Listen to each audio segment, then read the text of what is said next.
দেখো, এত জামা কাপড় কাচ্ছিলাম, মনে মনে কষ্ট হচ্ছিল, রাগও হচ্ছিল। প্রত্যেক দিন এত এত জামা কাপড়, এই যে এখানে জল ঝরছে, এগুলো এখনো ধোবো, কিন্তু মনটা খুশি হয়ে গেল। কেন জানো?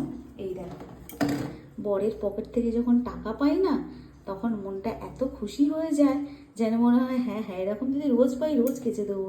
60 টাকা আজকের ইনকাম হয়েছে, যদিও এটা ঝাড়া, ঝেড়ে পেলাম, মানে বরের পকেট থেকে পেয়েছি, আমি পেয়েছি মানে এটা আমার টাকা, তাই তো?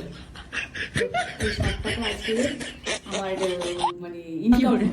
তো এরকম ভাবে টাকা পেলে তোমরা কতটা খুশি হও সেটা আমাকে বলো।